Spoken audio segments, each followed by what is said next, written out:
Welcome to this explainer. Today, we're plunging right into the terrifying, chaotic early days of the Cold War to uncover a hidden political chess match. We often think of the space race as this glorious, inevitable march towards the stars, driven by pure scientific curiosity. But actually, scratch that. The truth is far darker, way more complex, and honestly, infinitely more fascinating. We're going to reconstruct a moment in history where the outcomes were entirely unknown, the risks were literally apocalyptic, and the modern world as we know it basically hung by a thread. Let's dive in. So, we have to start our narrative in the fall of 1957. The American public, and honestly the entire Eisenhower administration, were completely blindsided by what the CIA assessed as an all-encompassing existential threat from the Soviet Union. I mean, look at the absolute nature of the language they were using here. Total Cold War. Up until this point, the United States had felt pretty secure behind its vast oceans, totally confident in its technological and military supremacy. But behind the Iron Curtain, a completely different reality was being engineered. And it was a reality that was about to shatter that American illusion of safety into a million pieces. Section 1. This Sputnik shockwave. The launch of Sputnik 1 wasn't just some scientific milestone, right? It was a full-blown geopolitical crisis that triggered a true Pearl Harbor psychological effect across the whole country.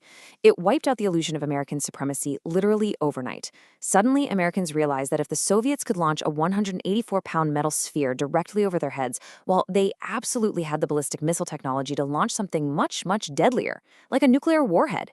This plunged the public into a state of deep vulnerability and anxiety. The night sky, which had always been this canvas of wonder, instantly transformed into a ceiling of terror. People were stepping out onto their lawns, looking up and realizing they were entirely defenseless. It was a visceral, unprecedented panic. Section 2. A spectacular public failure. So to counter this massive blow to national prestige, the U.S. desperately rushed its own civilian satellite program, Project Vanguard, into the global spotlight just to prove they could keep up. But on December 6, 1957, disaster struck, right in front of the watchful eyes of the global press. Imagine the immense tension on that launch pad. But instead of soaring into the heavens, the main engine loses thrust just 4 feet in the air and collapses right back onto the pad in a massive, humiliating fireball. The force of the explosion actually threw the tiny 3-pound satellite clear of the wreckage, leaving it battered on the ground, its transmitters still ironically beeping away. Oh, and the global press was absolutely ruthless. They mocked the disaster, dubbing it Flopnik, Kaputnik, and Stayputnik. You really can't overstate this. The very public nature of this failure radically escalated the pressure on the U.S. government. This wasn't just a technical glitch. It was a crushing, humiliating defeat on the world stage right in the middle of a total Cold War. The American space effort was desperately broken, and now the entire world knew it for a fact. Section 3. The Military Space War. Now, behind the scenes, the real obstacle to American progress wasn't just Soviet ingenuity. It was a bitter, chaotic, internal war happening right inside the U.S. military. Instead of forming a unified front against the Soviet threat, the Army, the Navy, and the Air Force were essentially waging their own separate space programs. They were running redundant, costly, and fiercely competing rocketry projects that completely paralyzed American momentum. You had the Army working with Wernher von Braun and his Jupiter rockets down in Alabama. The Navy was running Project Vanguard. The Air Force was off developing heavy engines. They were all fighting each other for funding, for personnel, and for the ultimate prize of public opinion. And this brings us to a massive curiosity gap in the historical record. Why did President Dwight D. Eisenhower, a former 5-star general and the brilliant military architect of the D-Day invasion, actively resist intense military pressure and decide to take the space program entirely away from the Pentagon? I mean, think about it. You'd assume a general would want the military to control the ultimate high ground, right? Section 4. Eisenhower's civilian masterstroke. Well, Eisenhower's decision wasn't just about ending those petty military rivalries. It was a deeply counterintuitive geopolitical masterstroke designed for a very long game. By deliberately pushing a peaceful, highly public civilian space agency, he was secretly establishing the legal principle of the freedom of space. See, if space was designated a military domain, flying a satellite over Soviet territory would be a violation of sovereign airspace. That's an act of war. But by framing space as a civilian, scientific frontier, kind of like international waters, Eisenhower ensured that future U.S. reconnaissance spy satellites could orbit the Soviet Union without legally triggering World War III. It was just a brilliant smokescreen. So to actually build this civilian front and provide cover for military reconnaissance, Eisenhower needed to make a huge institutional shift. He dismantled the old decentralized National Advisory Committee for Aeronautics, the NACA, which had been around since 1915, and he transformed its 8,000 employees and research labs into the operational, highly centralized powerhouse we know today as NASA. Formed in 1958, this fundamentally changed the DNA of the agency.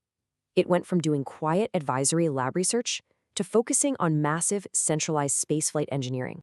Section 5. Assembling the Space Juggernaut. But to actually win this space race and mobilize for a moonshot, the newly minted NASA had to rapidly consume and consolidate all those fragmented military assets scattered across the country. And just look at the breathless speed of this mobilization. The Space Act is signed in July 1958, and NASA officially opens for business in October. In less than 2 years, they executed an unprecedented absorption of federal facilities. By December, they've absorbed the Army's Jet Propulsion Lab. And it all culminated in July 1960 with a tense, politically fraught, but absolutely necessary takeover of Wernher von Braun's elite Army rocket team. Down at the Redstone Arsenal in Alabama, this intense human drama was unfolding. The Army dug its heels in hard. They bitterly resisted giving up the crown jewel of their space vision and flat out refused NASA's overtures for 18 months.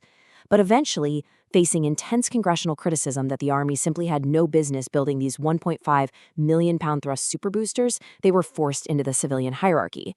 And crucially, they brought the massive Saturn rocket project with them, which, as we know, would soon become the backbone of the entire Apollo program. This forced institutional marriage was the final synthesis. It brilliantly merged peaceful, scientific exploration with the towering, staggering military-born engineering power that was desperately needed. It was this exact combination, bringing together scientific satellites and these massive rockets, that would soon redefine human civilization and literally take us to the moon.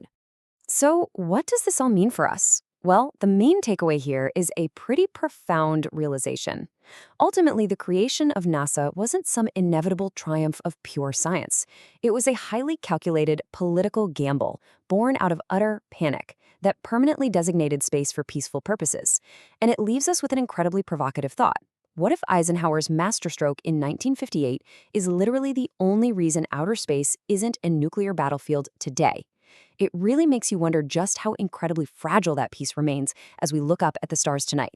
Thank you for joining me on this explainer, and I hope it completely changes the way you look at the history of human spaceflight forever.